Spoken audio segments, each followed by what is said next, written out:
ATV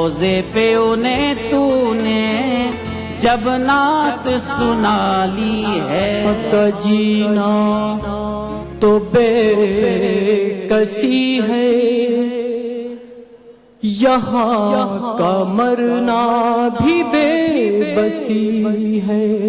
بلا لو روزے پہ اب تو آقا، یہ زندگی کوئی زندگی ہے. میلاد النبی کے موقع پر دارالسلام حیدرآباد سے کل ہند مشاعرے کا راست ٹیلی کاسٹ 14 جنوری روز منگل رات 9:30 بجے صرف ATV اردو پر.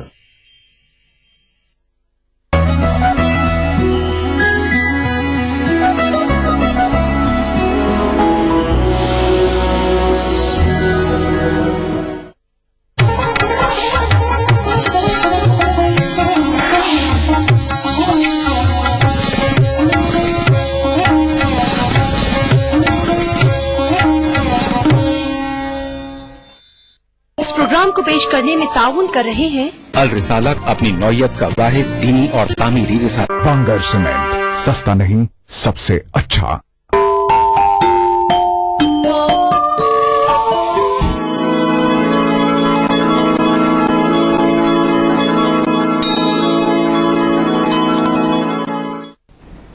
بسم اللہ الرحمن الرحیم.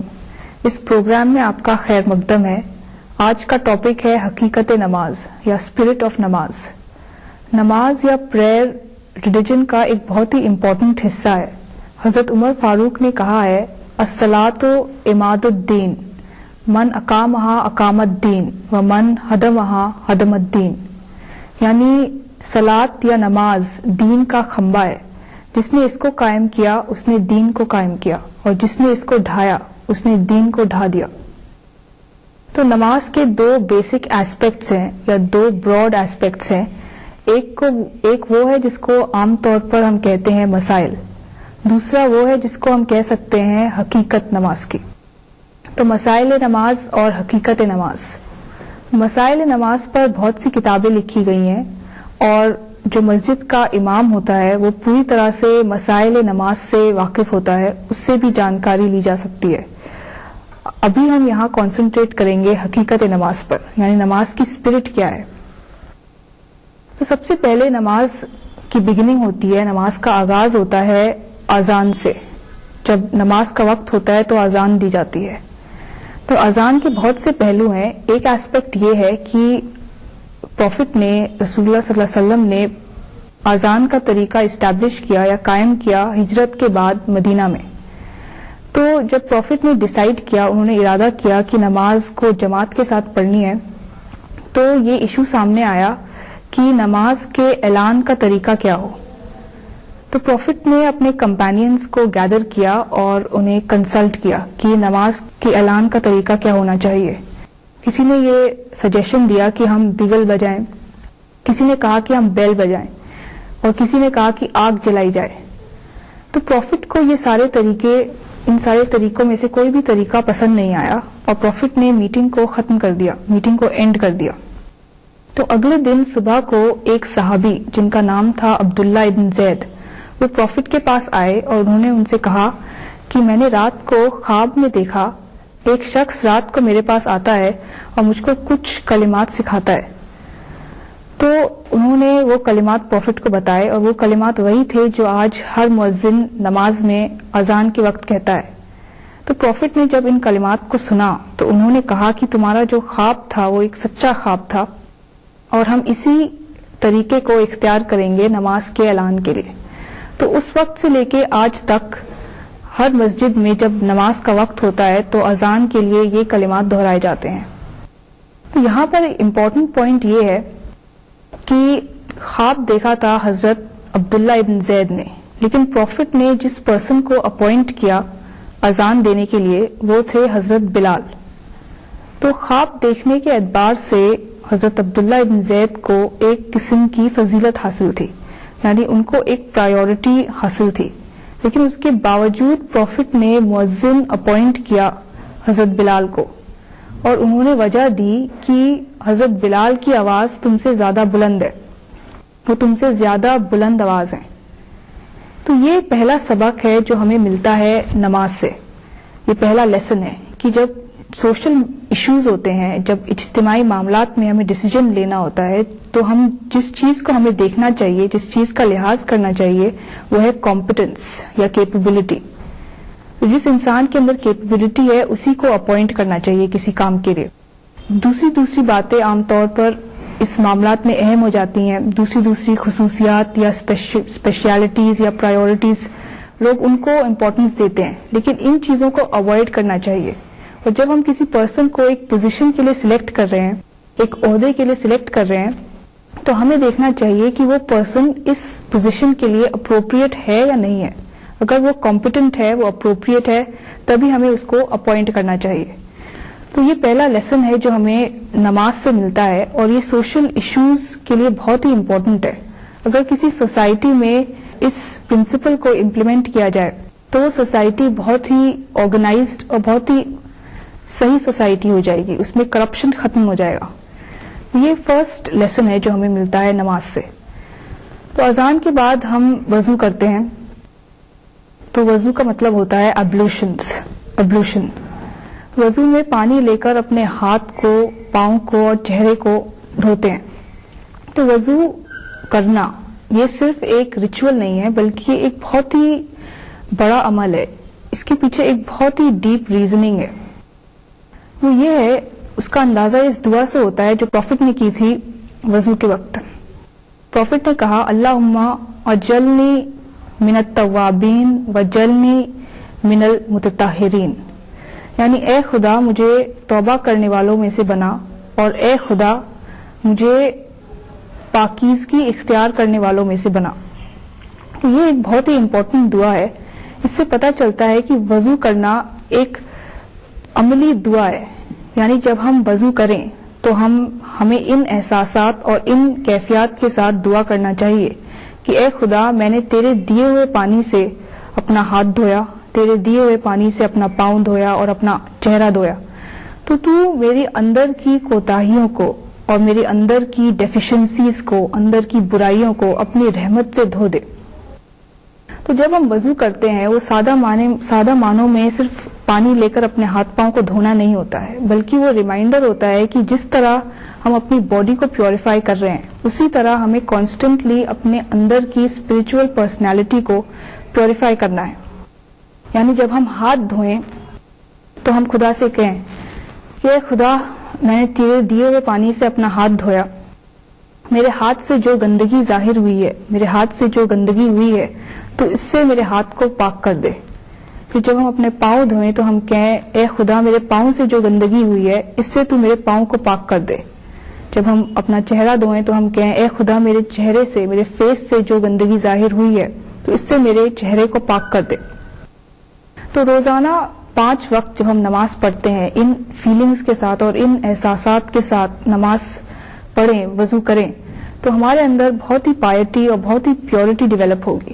یعنی اپنی باڈی کو جب ہم پیوریفائی کرتے ہیں پانی سے تو وہ ایک ذریعہ بن جاتی ہے ہمارے اسپرچل پرسنالٹی، ہماری انر پرسنالٹی، جو ہمارا انر بینگ ہے اسے پیوریفائی کرنے کا ایک ذریعہ بن جاتا ہے. تو یہ امپورٹنس ہے وضو کی. وضو کے بعد اور اذان کے بعد ہم نماز پڑھتے ہیں، نماز کے لیے کھڑے ہوتے ہیں. تو نماز کے لیے جب ہم کھڑے ہوتے ہیں تو سب سے پہلا کلمہ جو بولتے ہیں اور جس کو بار بار نماز کے دوران دہرایا جاتا ہے وہ ہے اللہ اکبر، یعنی خدا بڑا ہے. تو اللہ اکبر یا خدا بڑا ہے یہ ایک بہت ہی امپورٹنٹ کلمہ ہے. یہ بہت ہی میننگ فل ورڈز ہیں. دین کی یہ ایک دین کا خلاصہ ہے یا ریلیجن کا جسٹ ہے، کیونکہ دین کی ایک بہت ہی فنڈامنٹل ٹیچنگ ہے، ایک بہت ہی سینٹرل ٹیچنگ ہے کہ اس یونیورس کو ایک خدا نے بنایا ہے. یہ یونیورس اپنے آپ ہی ایگزسٹنس میں نہیں آ گئی ہے، بلکہ ایک خدا نے اس کو کریٹ کیا ہے، اس کو اوریجنیٹ کیا ہے. تو اللہ اکبر کا مطلب یہ ہوتا ہے کہ ایک ہی خدا ہے جس نے اس پورے کائنات کو بنایا ہے اور ساری بڑائی اسی کو حاصل ہے اور کسی کو بڑائی حاصل نہیں ہے. تو جب ہم کہتے ہیں اللہ اکبر یا خدا بڑا ہے تو اس میں یہ بات امپلیسٹ ہوتی ہے کہ انسان بڑا نہیں ہے، میں بڑا نہیں ہوں. یعنی اللہ اکبر والانسان اصغر، God is great but I am not great. تو جو ہم کہیں کہ خدا کی گریٹنس کا اکنالجمنٹ اسی وقت میننگ فل ہے، اسی وقت اس کا کوئی مطلب ہے جب ہم ریئلائز کریں، جب انسان ریئلائز کرے کہ وہ گریٹ نہیں ہے. یعنی اگر ہم نے اپنے چھوٹے ہونے کو ڈسکور نہیں کیا تو اس کا مطلب ہم نے خدا کے بڑے ہونے کو بھی ڈسکور نہیں کیا.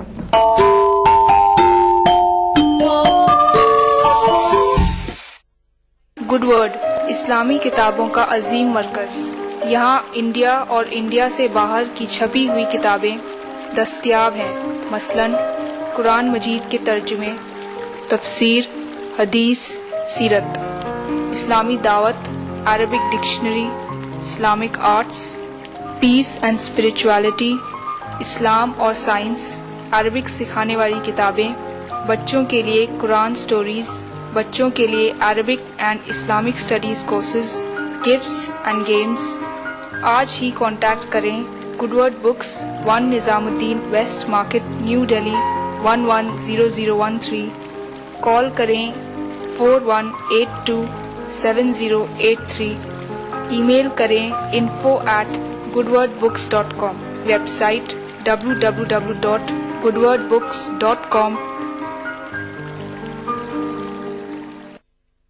اپنائیے میلا اسکن کریم. اس کو صرف رات میں استعمال کرنے سے آپ کو ملے فیس پرابلم سے آزادی. اب فیس پرابلم کو کہیے بائے بائے. ایلی فارماسیوٹیکلز دوارا. گڈ ورڈ اسلامی کتابوں کا عظیم مرکز.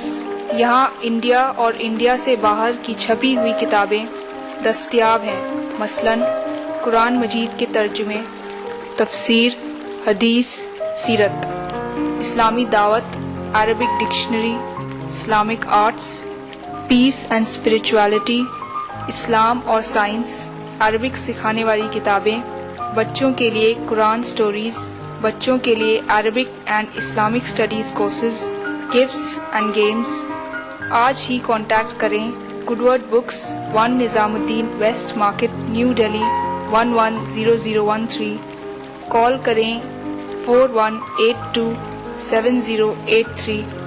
ای میل کریں info@goodwordbooks.com. Web site www.goodwordbooks.com.